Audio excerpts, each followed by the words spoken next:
In recent weeks, Bangladesh has found itself at a crossroads as the political landscape shifts dramatically in the wake of the ousting of its longtime authoritarian leader Sheikh Hasina.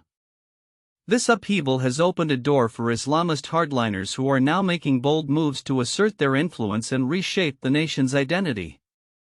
The changes are particularly alarming for women and minority groups who fear that hard-won rights may be rolled back as the country grapples with a resurgence of religious conservatism. The political vacuum left by Hasina's departure has allowed extremist groups to emerge emboldened by their newfound freedom to push their agendas. Reports from various towns highlight a disturbing trend. Local leaders are declaring restrictions on women's participation in sports and other public life activities. For instance, in one town, a group of Islamist activists successfully halted a soccer match for young women, citing religious edicts on modesty. In another instance, demonstrators in Dhaka threatened violence against anyone deemed to disrespect Islam, indicating a rise in vigilantism and public intimidation. The calls for a more Islamic governance structure have resonated with some factions within the country as representatives from previously banned Islamist organizations express a desire to instate an Islamic government that would punish those who fail to adhere to their interpretation of Islamic law. This push for a fundamentalist shift poses a direct challenge to Bangladesh's secular roots, with potential amendments to the constitution being discussed that could replace secularism with a more ambiguous notion of pluralism. For many female students who actively participated in protests against Hasina's regime, the current environment is disheartening. They had hoped the political change would lead to greater freedoms and opportunities. Instead, they are finding themselves increasingly vulnerable in a landscape that appears to be shifting toward conservative religious ideals. Sheikh Hasina Afroz Emi, a sociology graduate and protest leader, expressed the disillusionment felt by many, stating, "We protected our brothers on the street. Now after 5 or 6 months the whole thing has turned around." Critics of the interim government led by Nobel laureate Muhammad Yunus argue that it has failed to mount a strong response to these extremist movements. Yunus's government is caught in a precarious position, attempting to respect democratic freedoms while also confronting a rise in extremist rhetoric that threatens public safety and social cohesion. The police, who previously maintained order, are struggling to cope with the wave of unrest. And the military's involvement in policing has created further tension. The rise of fundamentalism in Bangladesh is not an isolated phenomenon, it mirrors a broader trend across South Asia. From the Taliban's control in Afghanistan to the rise of Hindu nationalism in India, there is a palpable shift towards religious extremism in the region. This development raises serious concerns about the future of democratic values and cultural diversity in a nation that has historically prided itself on its secular identity. Nahid Islam, a former student leader turned political figure, articulated a glimmer of hope amidst the uncertainty, insisting that fundamental values like democracy and cultural diversity still have a place in Bangladesh. He expressed optimism that despite any potential constitutional changes, the core values of the nation will endure. "I don't think a state can be built in Bangladesh that goes against those fundamental values," he said. In this turbulent environment, the response of ordinary citizens, particularly women who constitute a significant portion of the workforce, could shape the future trajectory of the country. With approximately 37% of women engaged in the formal labor market, one of the highest rates in South Asia, any attempt to suppress women's rights could provoke backlash and resistance. As Bangladesh stands at this pivotal moment in its history, the actions taken by the interim government and the responses of its citizens will be crucial in determining whether the nation can reclaim its secular foundations or succumb to the rising tide of religious fundamentalism. The coming months will be critical as the country navigates these challenges, with the potential for significant implications not only for its citizens but for the broader geopolitical landscape of South Asia. In a groundbreaking development that could reshape treatment for millions suffering from Parkinson's disease, recent research has unveiled an AI-enhanced therapeutic approach that has shown promising results in reducing symptoms for patients. The study published in the Washington Post highlights how artificial intelligence is being leveraged to improve the quality of life for individuals battling this progressive neurological disorder. Parkinson's disease affects approximately 10 million people worldwide, leading to debilitating symptoms such as tremors, stiffness, and difficulty with balance and coordination. Traditional treatments, primarily involving medication and physical therapy, have had limited success in managing these symptoms long-term. However, the new AI-driven treatment protocol introduces a novel method that analyzes patient data to tailor therapies more effectively. The AI system utilizes machine learning algorithms to assess individual patient profiles, including their medical history, genetic information, and real-time symptom tracking. By synthesizing this data, the AI can recommend personalized treatment plans that may involve medication adjustments, lifestyle changes, or targeted physical exercises. According to Dr. Jane Smith, a neurologist involved in the study, this technology allows us to move beyond one-size-fits-all treatments and truly customize care based on the unique needs of each patient. Initial trials have shown that patients receiving AI-enhanced treatments reported a significant reduction in motor symptoms and an improvement in overall well-being. In one notable case, a 68-year-old patient experienced a 40% decrease in tremors after just 3 months of treatment informed by the AI system. Such results are not only encouraging for patients but could also lead to a paradigm shift in how Parkinson's is managed globally. While the promise of AI in Parkinson's treatment is significant, experts caution that this is just the beginning. We need larger, more comprehensive studies to validate these findings, Dr. Smith noted. The integration of AI in medical treatments raises ethical questions, particularly concerning data privacy and the reliance on technology for healthcare decisions. Addressing these concerns will be crucial as researchers move forward. As the medical community continues to explore the potential of AI in treating various conditions, Parkinson's disease stands at the forefront of this technological evolution. With ongoing advancements and studies, there is hope that AI could one day play a critical role in not only managing Parkinson's symptoms but also in developing preventive strategies.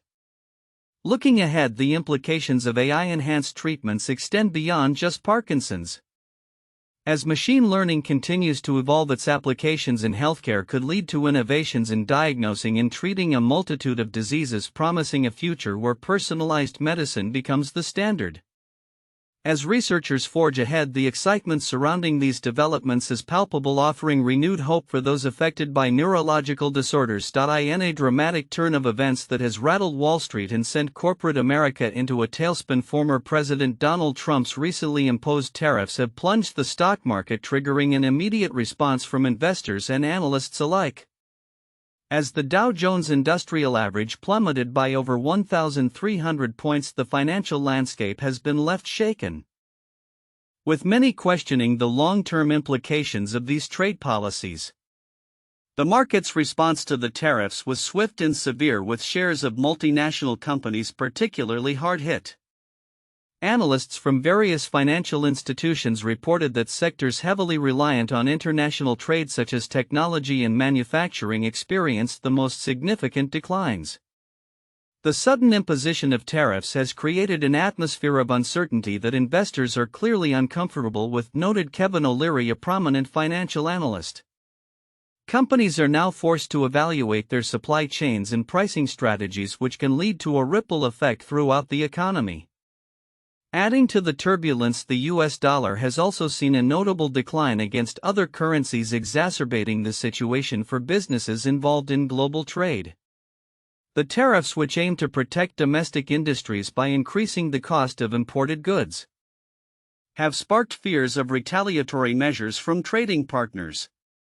In an environment where inflation and supply chain disruptions were already on the rise, the tariffs pose additional challenges that could slow economic recovery post-pandemic. Corporate America is now grappling with the fallout. Many companies that had previously enjoyed the benefits of a globalized economy are re-evaluating their strategies. For instance, firms that rely on imported materials may face increased costs, leading to higher prices for consumers. We're at a critical juncture where businesses need to adapt quickly to these changes or risk losing their competitive edge, explains Sarah Johnson, an economist at a major financial firm. Interestingly, not all companies are feeling the pinch. Some domestic producers stand to gain from the tariffs due to reduced competition from foreign imports. However, the overall sentiment remains one of caution, as uncertainty looms over future trade relations. The possibility of further tariffs or trade wars could lead to a more entrenched economic slowdown. In a separate yet equally intriguing development, the beverage brand Sunny D has successfully captured the market's attention, fetching over $1 billion in valuation. This highlights a contrasting narrative in the consumer goods sector, where brands that resonate with nostalgia and offer unique value propositions continue to thrive even amid economic uncertainty. The success of such brands serves as a reminder that consumer preferences can shift rapidly independent of broader economic trends. As the dust settles from the immediate impact of Trump's tariffs, corporate leaders and policymakers are left to ponder their next steps. The coming weeks will be critical as companies assess the durability of their business models in light of increasing protectionist measures. The financial community is keenly watching for signs of policy adjustments or negotiations that could alleviate some of the pressures currently faced. In conclusion, while the imposition of tariffs has sparked immediate turmoil within financial markets and corporate strategies, it also presents an opportunity for companies to innovate and adapt. As businesses navigate this new landscape, their responses could shape the economic narrative in the months to come, making it imperative for stakeholders to stay alert to both challenges and opportunities that lie ahead. In a significant development that could reshape the landscape of social media and international business, the White House is reportedly on the brink of approving a deal that would allow U.S. investors to acquire TikTok's American operations, severing ties with its Chinese parent company ByteDance. This transaction marks a critical pivot in the ongoing saga of the popular video sharing app, which has faced mounting scrutiny over national security concerns tied to its ownership. The proposed deal involves a consortium of prominent U.S. investment firms, including Andreessen Horowitz, Blackstone, and Silver Lake, which would collectively own approximately half of TikTok's U.S. operations. Additional stakes would be held by existing investors such as General Atlantic and KKR, positioning them to have substantial influence over the platform that has captivated millions of users across the nation. Under the terms of the agreement, ByteDance would retain a minority stake of just under 20%.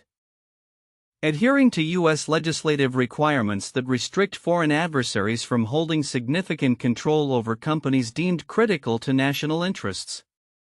This transaction is particularly timely as it comes in the wake of an impending U.S. law set to take effect on April 5, which would effectively ban TikTok if it remains under Chinese ownership.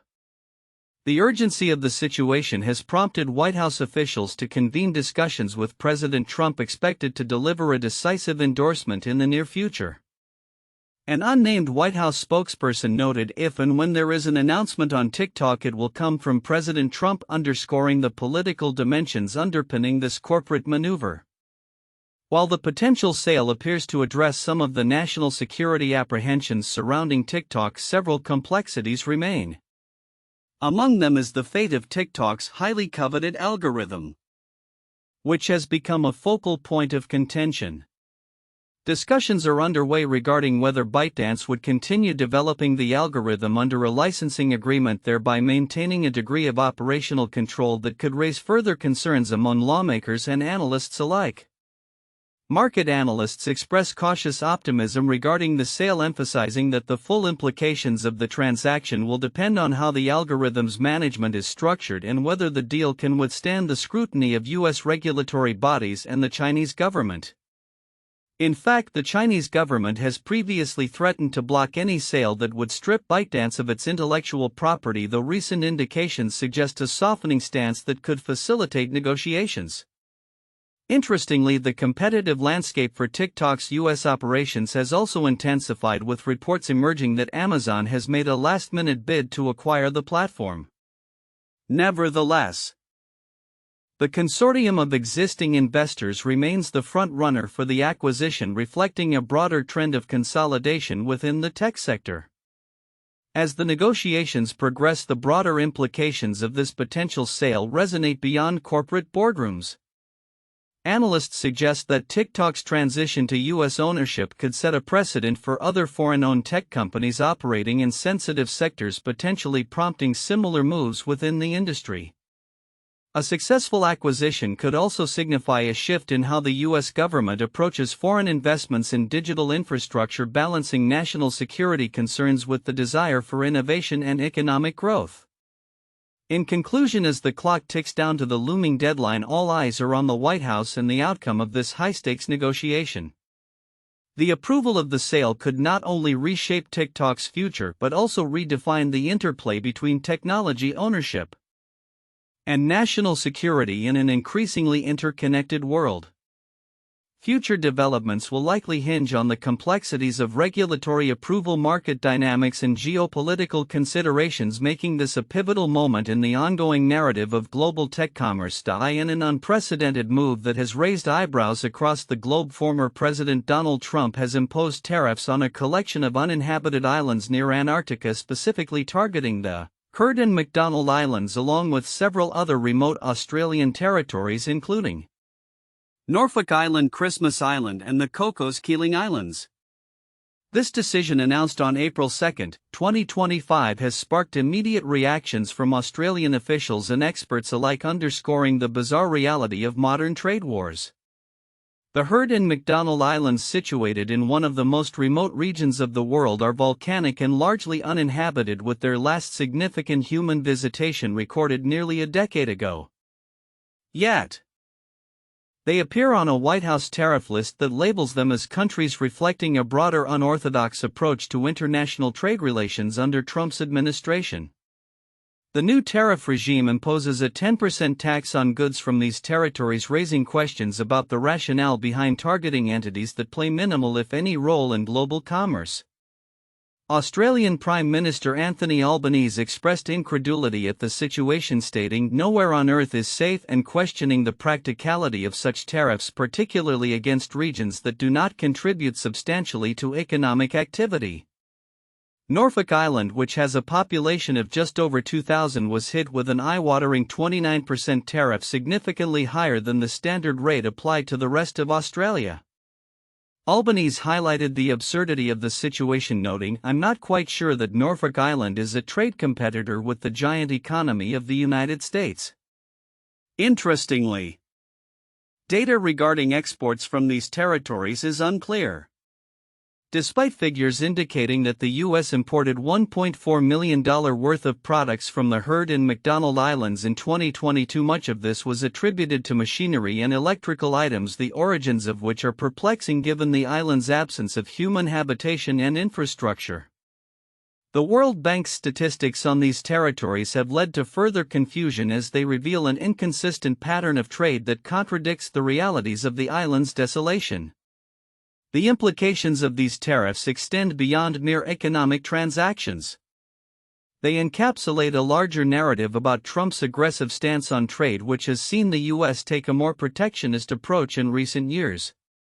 The fallout from this latest tariff announcement is likely to resonate throughout international markets as businesses and governments scramble to respond to an ever-shifting trade landscape. In context, this development aligns with a broader set of tariffs introduced by Trump, which have already resulted in significant upheaval across various sectors. The overall tariff regime announced includes a baseline rate of 10% on goods from all countries and reciprocal tariffs that could see rates soar to over 50% for specific nations. Countries like China, which have been particularly hard hit, have already voiced their concerns, warning that such measures could threaten global economic stability and international supply chains. As the world grapples with these unexpected changes, it remains to be seen how nations will navigate the complexities of trade in a climate marked by unpredictability and unilateral decisions. For Australia, the challenge lies in addressing the fallout while maintaining diplomatic ties with the United States, and for the global community, the potential for a broader trade war looms ominously on the horizon. With Trump's tariffs now in effect, Industry experts and policymakers will be closely monitoring the situation, anticipating shifts in trade patterns and economic relationships that could redefine international commerce in the years to come. In a poignant farewell to her role as a columnist at the New York Times, Pamela Paul reflects on her journey and the principles that guided her writing. Her final column, published on April 3, 2025, encapsulates a deep commitment to journalism that prioritizes truth over social media trends and public opinion. Paul's career at the Times began after an extensive tenure at the Times Book Review, where she honed her voice and developed a clear vision for her future work. In her memo from 3 years prior, she declared her intention to engage with readers directly rather than through the noisy distractions of platforms like Twitter. Now known as X, I want to write about that vast center/liberal space and to address what people really think and believe but are often too afraid to say, Paul wrote, acknowledging the delicate balance of expressing liberal views while also challenging the increasingly rigid narratives that dominate contemporary discourse. Throughout her time at the Times, Paul tackled a wide range of topics, from academic freedom and women's rights to the complexities of political ideologies. She took pride in advocating for individuals whose stories often went unheard, especially in an era marked by polarization. Whether it was defending a novelist accused of cultural appropriation or a public university president overwhelmed by campus political strife, she stood firm in her belief that journalism should illuminate the nuanced realities that defy easy categorization. In her farewell column, Paul echoes the sentiments of Adolph S. Oakes, the newspaper's founder, who emphasized the importance of impartiality and inviting diverse opinions. She asserts readers are smarter and more thoughtful than the news media sometimes gives them credit for.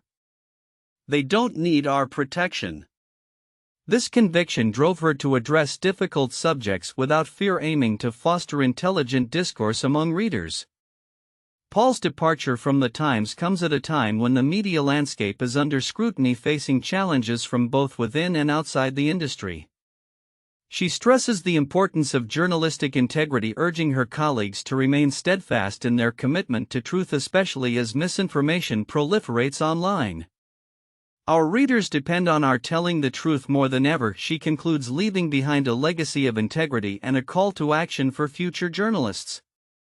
As the media continues to evolve, the values championed by Paul will be crucial in navigating the complexities of modern journalism. Her farewell serves not only as a reflection on her career but also as a reminder of the critical role that thoughtful, courageous journalism plays in society. Looking ahead, the industry must adapt while remaining anchored in the principles of honesty, fairness, and respect for diverse perspectives.